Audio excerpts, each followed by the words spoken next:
So, does anybody remember, like, what is the domain of a graph? Do you know what I'm talking about if I ask you, or what am I looking for on a graph if I ask for the domain? Remember? From algebra? Maybe geometry. I don't know if we talk about that in geometry very much. Domain? Anybody remember which variable, x or y?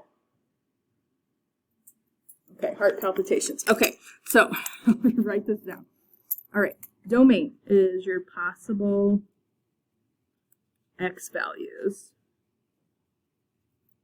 Possible x values. So as you go and look at a graph, and we'll talk about these today as we actually have some pictures of some graphs, but the domain is all your possible x values. And what I'm going to write down here, whenever you do an interval for describing the domain, you want to look at the graph as it moves from left to right. So anytime you're going to work with the domain, you're going to be describing the x values, and you want to move left to right across the x-axis as you describe that for the graph. Now, your range is just your possible y values.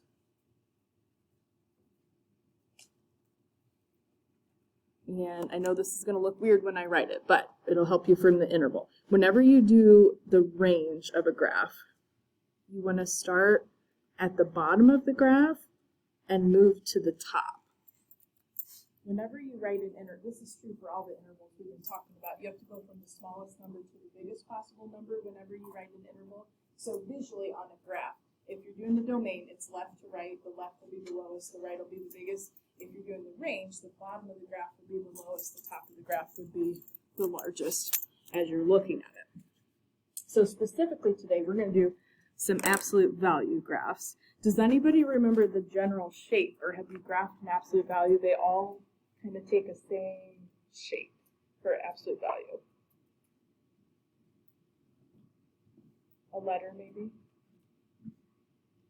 Have you guys graphed absolute value? Yeah, it's a V. Okay, this is how I always see it. So absolute value, like the V makes in value, I just make it a V shape. Whenever you have an absolute value graph, it should be a V shape. Either side will be an exact line, and they'll come together at a point that we're going to call the vertex of the graph. So we're just going to do the most basic version. These are called parent functions. So nothing added, subtracted, multiplied, divided, just y equals absolute value of x. So I'm going to make a table for these first two graphs just to show them to you, and then I'm going to show you a little cheat to do the rest. So if I plug an x value into the absolute value, like if I plug in, I just made up a couple negative, couple positive, and 0. That's usually good to get you a general shape of a graph. So if I plug in -2 for x, so I got y equals absolute value of x. If I plug in -2 for that x, what would the y be? Positive 2, right? So all this absolute value is going to do, it just makes everything positive. So this is 2. If I plug in -1, absolute value of -1, the y value would be positive 1. If I plug in 0, now absolute value doesn't do anything to 0 because 0's not considered a negative number, so it just stays 0. Now positive 1 does not switch. Positive 1 stays -1. Your absolute value is the distance from that number to 0 on the number line, so it's just going to make all these values positive when we plug them in for the absolute value. So if you guys want to come over to the graph here and just plot these points, it should make a V shape. So I'm just going to go left 2, up 2 for that first point in the table. Left 1, up 1. 0, 0 is right at the origin. 1, 1. And then 2, 2. And just play connect the dots. So it's going to be kind of like a ray coming out of either side of the origin. And this guy right here, 0, 0 is what we call the vertex of the graph. It's where it switches from one side of the V to the other. So that middle point is going to become really important when we graph these today. Okay, now I'm going to jot down the domain and range for this. So the domain is how you move left or right. All right, do you guys see how this arrow is pointing to the left forever? This arrow is pointing to the right forever. So I would literally span the entire x-axis. The domain here is going to go all the way to negative infinity and all the way to positive infinity. So it's going to go left and right forever. You would literally cover every single x value. Now, the range, that's not the case. All right, so when you do the range, you want to come from the bottom of the graph to the top. I'm not touching any part of the graph until I get to that vertex, right? What is the y-coordinate of the vertex? 0. So the first y value, and it's only y's for the range, the first y value I touch is just going to be the vertex, so 0. Now, when you write your interval, remember, if you actually have a point there, which I do, I'm going to use a bracket because I actually touch the point 0. When you're doing the interval with infinity, you never actually touch infinity. It's not a specific number, so those always have parentheses. But I do have a specific point there. Okay, now, both of these arrows just continue to point up forever. So if I was dragging my pen around this, I would continually touch part of this graph forever if we had a bigger window. So it starts at infinity, or sorry, it starts at 0, but it goes up to positive infinity. So my range, I don't have any y values. Like if I go to -4 on the y-axis, I don't have any graph there, right? So nothing below the 0, everything is above the 0 for my range. Now I'm going to have you guys switch over. Just added one little thing. This says y equals, and then all I did is put a little -1 in front of the absolute value symbol. Does anybody know what that little -1 would do to the graph? How would it change it from the one we just looked at? If I put the negative, what does that do to the graph?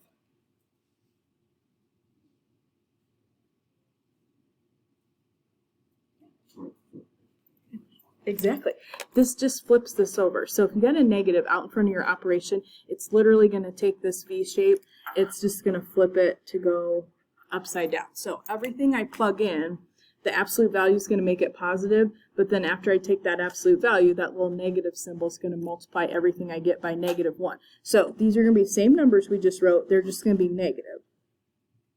And 0 can't be negative, so we're just going to keep that 0. But these guys are just going to go upside down. So whenever you see a little negative out in front, the vertex is still going to be on the origin, but it's going to be flipped over. So it's called a reflection over the x-axis. Whenever you have a little negative out in front of your operation, our operation here is absolute value, so negative just flips it to go upside down. 0, 0 is still the vertex. And even though this is flipped over, okay, when I do the domain, right, we're going left and right for the domain. This arrow points still, it's going the other direction, but it still points to the left forever. This guy points to the right forever. So even though I'm going upside down, I'm still going to cover the whole x-axis. So the domain here is still negative infinity to infinity. And the domain should be that for any absolute value graph. They should all either up or down, however they turn, they're going to go left and right forever. Now the difference here, and this is kind of tricky, is the range.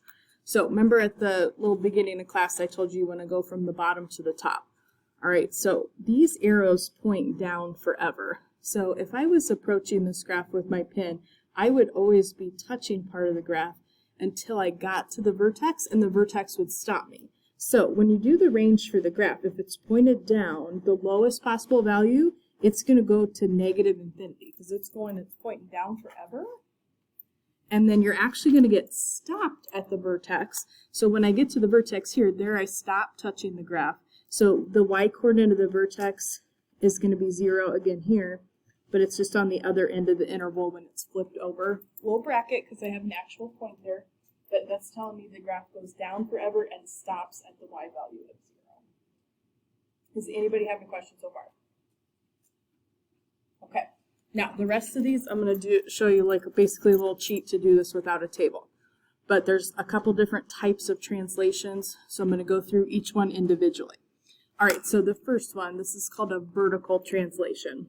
And I'm going to use variables here with this h and k. All right, so vertical translation is going to move or shift the graph up or down. And I'm going to write down the way you think. I'm going to write a little general equation to the side. So a vertical translation, I'm just going to write y equals absolute value of x. Vertical translation is going to be outside the absolute value. So I'm going to use the letters h and k. K is going to go with a vertical translation. So we're just going to go up or down exactly the way you think. So if that said like plus 10, we'd go up 10. If it said minus 3, we'd go down 3.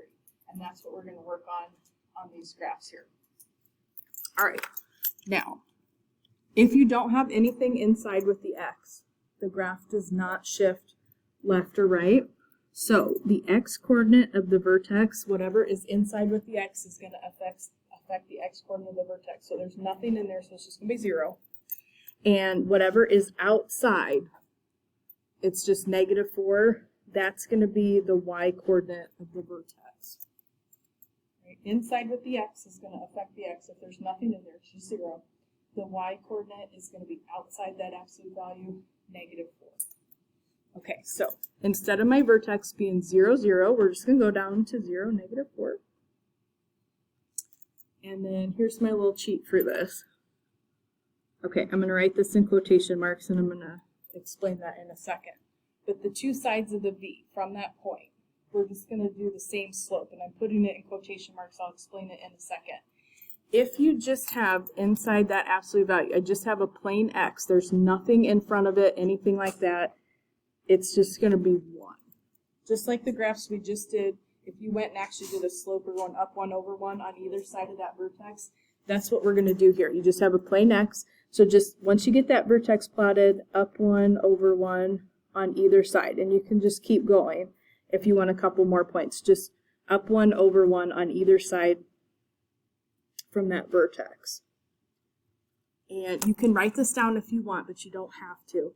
If you actually, the reason I put slope in quotation marks, the slope of this side of the V is 1, like up 1 over 1, but technically the slope of this side is -1. That's why I put that in quotation marks when I do that. But that little cheat, if you can find that vertex, just go up 1 over 1 on either side, you'll be golden. For the domain, literally every single graph should be -infinity to infinity. One side of that absolute value goes left forever, the other side goes right forever. We're covering the whole x-axis. The thing you got to make sure you look at the graph for, or maybe look at the equation for, is going to be the range. What is range? Go from the bottom to the top. What's the first y value I touch on that graph? -4. So that's where we're going to start our interval. And I'm going to use a bracket because I actually have a point here. And then it just goes up forever, right? The arrows point up forever, so it's going to go from -4, and it'll cover the rest of the graph all the way up to infinity. All right, now, similar question. Okay, with whatever's inside with the x, which there's nothing, so the x coordinate of the vertex is just going to be 0. Whatever's outside that absolute value, you just copy it right down. So 0, 5 is going to be my vertex. Now, the only difference here, and you got to just pay attention to this, if you got that little negative out in front of the absolute value, which we do here, that is going to take and make that graph flip upside down. So just remember that if you see that negative out in front, it's going to go upside down. And so I'm going to write this in quotation marks again here. But now the slope here, I'm going to say is -1, or -1 over 1. If you can find that vertex, just on either side, just go down 1 over 1. But do that to the left side and to the right side. Just down 1 over 1, and you're going to make your V.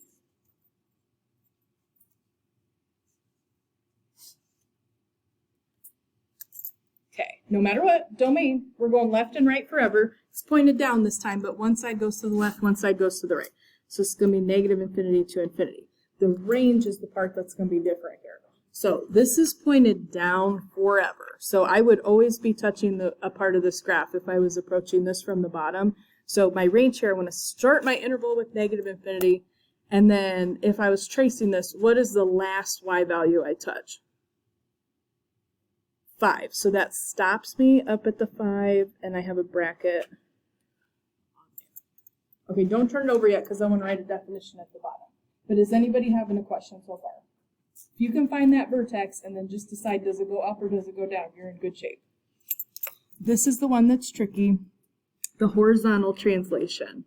Okay, this is going to shift your graph left or right, and I'm going to write the opposite way you think.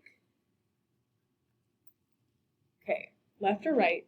This is going to go inside the absolute value with the x. So I'm going to write you just a little general equation. I'm going to write y equals, now inside my absolute value, I'm going to write x minus h.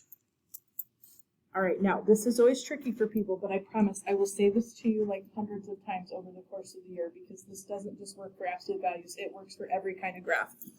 All right, let me make up a little tiny example. Like, let's say I had y equals, I'm going to not use the same examples I have on the other side. Okay, let's say I have y equals, and inside the absolute value, x minus 7. Like, I look at that and I go, okay, that should go left 7, right? Because it's like a negative 7. It's the opposite way that you think. So whatever is inside with the x, this is actually going to be plus 7. And there's nothing outside that absolute value. So if I were to graph this right now, the vertex would be 7, 0. It's the opposite of what it looks like. And the reason for that is the value that would set that equal to 0. If I would plug in 7 here for x, that would make 0 on the inside. That's where it switches from one side of the v to the other in the middle. So whatever's inside with the x is the opposite of what it looks like. So if I did, like, just as another little example, if I did, like, I don't know, x plus 10, and I don't know why I just did a parenthesis instead of an absolute value, but if I did x plus 10, this would actually go left 10 units. So the plus is going to go left, minus is going to go right. Whatever's inside with the x, it's going to be the opposite of what it looks like. It's what sets that equal to 0, and it switches from one side of the v to the other. Okay, so if I look at these guys here, right, inside with the x is going to shift you left or right. So if it's x minus 3, it's actually positive 3. And then in terms of up or down, we're not going up or down here because I don't have anything on the outside. So the y-coordinate would just be 0. There's nothing added or subtracted. That's going to be your vertex. All right, so there is the middle of my v. This is just like the ones on the front. There's nothing in front of the absolute value. It's just absolute value, x minus 3. So once you've got that vertex, literally on either side, just go up 1 over 1, and then you can keep using that pattern to make the sides of your v. Just up 1 over 1 on either side. If you want to make a table, you can, but this might save you some time to just use that pattern. Just up 1 over 1 on either side. Now, this always trips people up, but I promise the domain for all these, one side is going left forever, one side's going right forever. So we're going to cover the whole x-axis all the way negative infinity to positive infinity. This always trips people up, so think about this before you answer me. If I do the range here, what is the first y value I touch? What is the y value there going to be? 0. Just don't put, I don't know why, sometimes when it's on the x-axis, people just can't help themselves and they'll write 3. So the y-coordinate there is 0. So this would be 0 to infinity for your range, because it's going to start 0 is the y value, and you're going up forever. Now, the one next to this, same thing. Whatever's inside with the x, don't worry if there's something in front of the absolute value or anything like that. Just whatever's inside with the x, you want the opposite of what that looks like. So I'm going to write negative 2. There is nothing outside that absolute value. So this graph is just going to go to the left a little bit. We're not going to go up or down. The only other thing I want you to be mindful of, and this does not affect how you find that vertex, but if that's negative, you just got to remember that this should go upside down, and our slope here is going to be negative 1. So once you plot that point, we're just going to go negative 2, 0, should be right on the x-axis. We're just going to go down 1 over 1 on either side to make our V shape.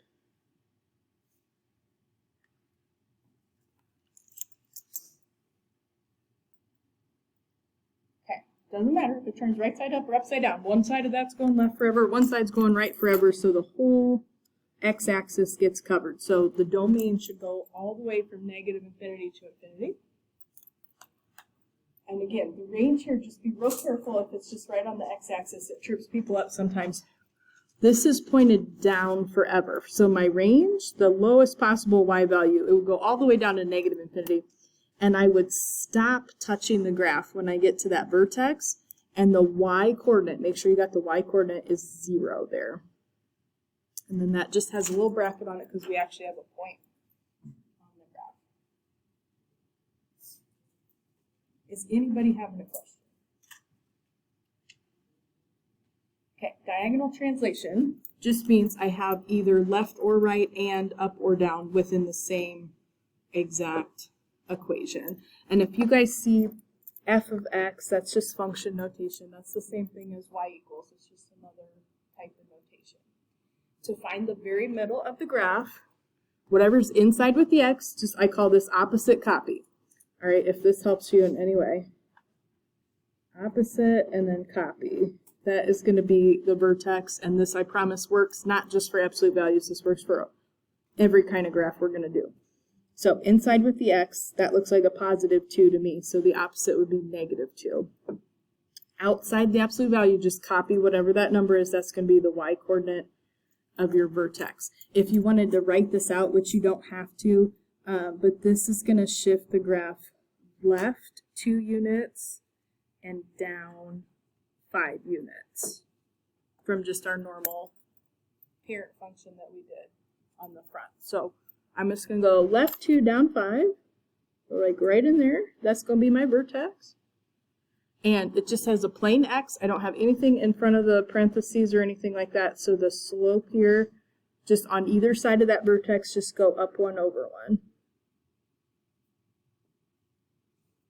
And then you just got 2 rays to create that V shape. No matter what, you're going left and right forever. So we're going to cover the whole x-axis with our domain. One side of that V goes left forever, one side goes right forever. Now, when you do the range, I'm going to come from the bottom. What is the first y value I touch on that graph?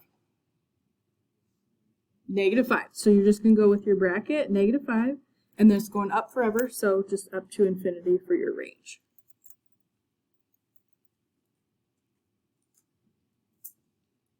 Okay, anybody feeling good so far? Could you tell me, just looking at this equation, remember the negative's just going to tell us that it goes upside down. It doesn't affect anything else I've told you to do. So I know this one's going to go this way. But can anybody tell me what the vertex of that next graph would be? Like what would be in the very middle? 4, 3. Opposite copy. That's the middle. So go over 4, up 3. Okay, just be paying attention. That little negative out in front is just going to cause you to turn upside down. So your slope from that vertex, just go down 1 over 1 on either side.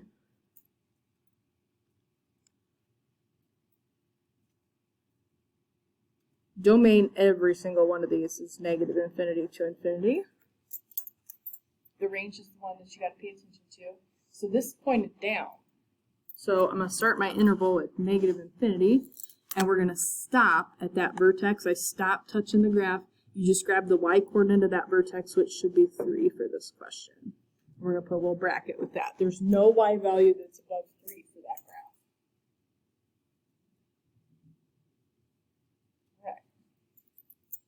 Now, this is very tricky. I'm going to see if you guys can write these. So I'm just going to describe this.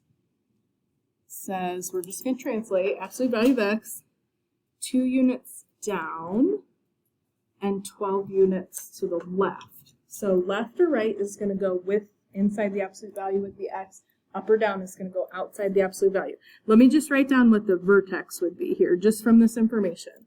So left 12 would mean my x coordinate of the vertex would be negative 12, and down 2 would mean my y coordinate of the vertex would be negative 2. So that would be my vertex.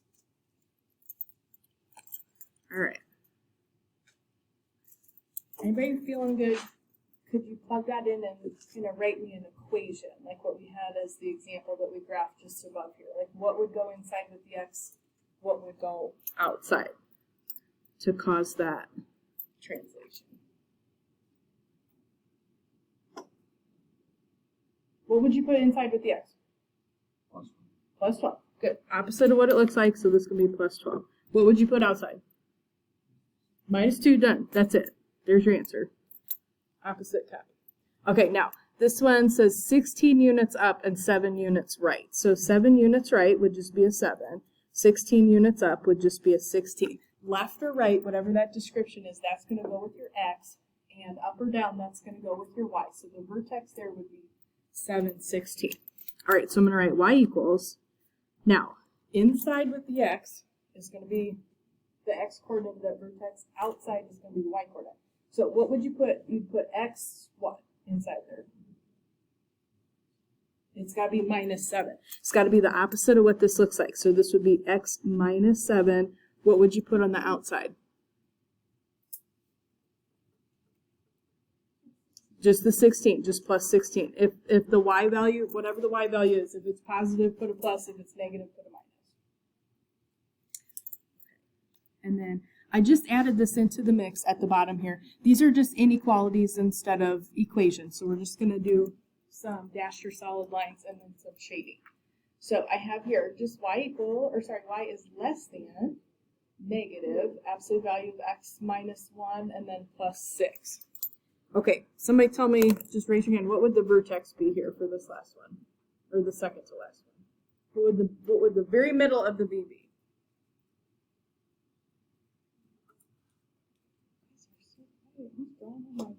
Tell me what the vertex would be here. If I do my opposite copy, what would you write down?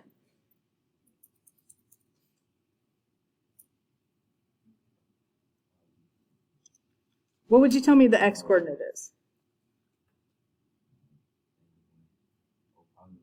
There you go. Just keep this one on the outside. Just keep it the same. You're good. Just opposite inside, copy the outside. So just 1, 6. So I'm going to come over here. Oh, this is the very top of the graph. Okay, now, because I got this little negative, right? We're just going to go down 1 over 1 on either side. That's all it's going to do. Just down 1 over 1. That's going to be my slope. Okay, now, when you play connect the dots here, this is just a less than. So I'm just going to leave this as like a dashed or dotted line. All right, so this is dashed, and that reads the little part points toward the y, so that means y is less than. So I'm going to shade below. Okay, now in this case, when we shade, we've got a V shape, right? It's upside down V shape. When you shade below, just literally shade underneath, just like everything in here. All these points would satisfy. Just literally like below the line, it's just below the V. So it's kind of like inside the 2 rays there. Now I'm going to do one more with you. Now this one says greater than or equal to. So I know this is going to be a solid line. And greater than this is greater than or equal to. But we're going to shade above when we do the V here. Okay, now opposite copy, I'm going to do -3, -4 for my vertex. And there's nothing in front, so it's just a plain X. So my slope here, just go up 1 over 1 on either side. And when we play connect the dots here, I want to go ahead and use a solid line. That just means all the points on the actual V would be part of the inequality solution. And then greater than here, greater than just goes above. So on this one, just kind of in between here, just above your absolute value. So I think there's just a couple questions like that on the homework. So just pay attention if you have an inequality.